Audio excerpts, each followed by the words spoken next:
রাবিপ্রবি ছাত্র হলে টর্চার সেলে অভিযান।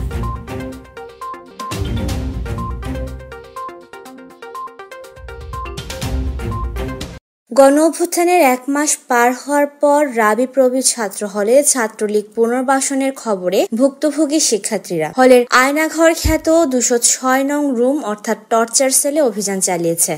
হলের ২০৬ নং রুমটিতে হাস্য দেওয়ান আবির চৌধুরী ও পাঙ্কু চাকমা নামের বরাদ্দ থাকলেও ছাত্রলীগের নেতাদের নিয়ে রুমটিতে বসত মাদকের আসর। ভিন্ন মতে শিক্ষার্থীদের ধরে এনে করা হতো নানা নির্যাতন।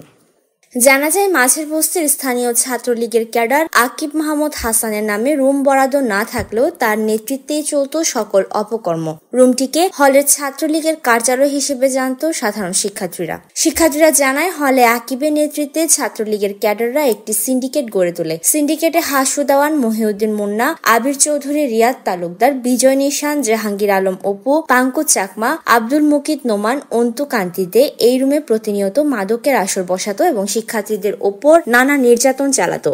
২০২৩ সালে এক শিক্ষার্থীর উপর নির্যাতনের পর তাকে হাসপাতালে নিতে বাধা দেয় এই সিন্ডিকেট। পরে 999 ফোন করে পুলিশের মাধ্যমে তাকে উদ্ধার করে চিকিৎসার ব্যবস্থা করা হলো। আকিবের নেতৃত্বে গড়ে ওঠা সিন্ডিকেটের বিরুদ্ধে মামলা নেয়নি পুলিশ এবং বিশ্ববিদ্যালয় প্রশাসন ওই শিক্ষার্থীর চিকিৎসা খরচ দিলেও এদের বিরুদ্ধে কোনো ব্যবস্থা নেয়নি।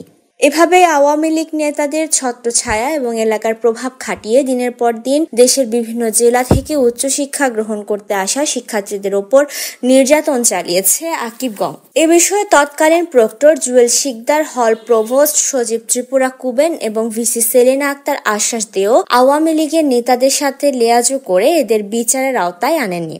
৫ অগস্ট স্বৈরাচার হাসিনা দেশ ছেড়ে ভারতে পালানোর পর থেকে অন্যান্য আওয়ামী লীগের নেতাদের মতো আকিবের নেতৃত্বে গড়ে ওঠা সিন্ডিকেটের সবাই এখন পলাতক। এদিকে শুক্রবার ২০৬ নং রুমে ঢুকে শিক্ষার্থীরা মাদক গ্রহণের বিভিন্ন সরঞ্জাম, মদের বোতল সহ বিভিন্ন সময় ছাত্রদের নির্যাতনে ব্যবহৃত রশি ও বৈদ্যুতিক তার, স্ট্যাম্প, লাঠি, রড উদ্ধার করে।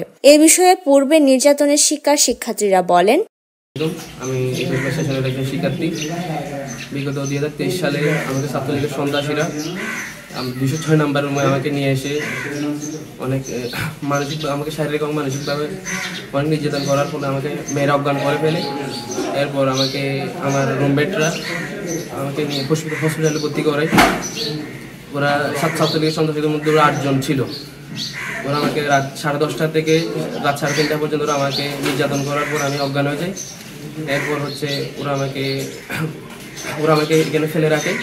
আমার রুমমেটরা ওরা আমাকে আমার রুমে নিয়ে ফেলে রাখে। এরপর আমার রুমমেটরা আমাকে হাসপাতালে নিয়ে ভর্তি করে। আসসালামু আলাইকুম, আমি মোহাম্মদ ইয়াসিন, সিএসি ষষ্ঠ ব্যাচের একজন শিক্ষার্থী। রাঙামাটি বিজ্ঞান ও প্রযুক্তি বিশ্ববিদ্যালয়ের অস্থায়ী হল যেটা আছে সেটাতে বিভিন্ন সময় বিভিন্ন শিক্ষার্থীদেরকে নিয়ে ছাত্রলীগের কতিপয় শিক্ষার্থী খুব বেশি টর্চার করত, মারত। এর মধ্যে আমিও একজন আছি তাদের নির্যাতনের শিকার। আমাকে হলে নিয়ে বেশ কয়েকবার হুমকি ধমকি দেওয়া হয়েছে এবং আমাকে একবার মারা হয়েছে এবং মারার সময় বেশ কয়েকজন সামনে ছিলেন, তারা সবাই সাক্ষীও আছেন। আমাকে মেরেছিল এবং অন্যায় একটা বিষয় নিয়েই মারা হয়েছিল, যেটা আসলে খুবই দুঃখজনক।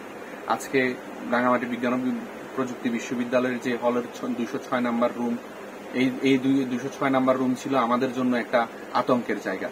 এখানে বিভিন্ন সময় বিভিন্ন সাধারণ শিক্ষার্থীদেরকে নিয়ে গিয়ে বিভিন্ন কারণে অকারণে, অর্থাৎ ওদের কোনো দোষ ভুলও ছিল না, ওদের হয়তো দোষ ছিল কি কথা শোনা নাই, ওদের কি দোষ ছিল দেখে সম্মান করে নাই, সালাম দেয় নাই, এবং ওদের দোষ কি ছিল ছাত্রলীগের কোনো অনুষ্ঠানে ওরা যাইতে চাইতো না, তো ওদেরকে মারত, যেটা কিনা খুবই খারাপ ছিল। আজকে সেটার অবসান হয়েছে, সেজন্য আমি সবাইকে ধন্যবাদ জানাবো। সর্বোপরি আমি বৈষম্য বিরোধী ছাত্র আন্দোলনের সকল শিক্ষার্থী যারা এটা নিয়ে কাজ করেছে সবাইকে আমি ধন্যবাদ জ্ঞাপন করি। Desk report, CHT TV।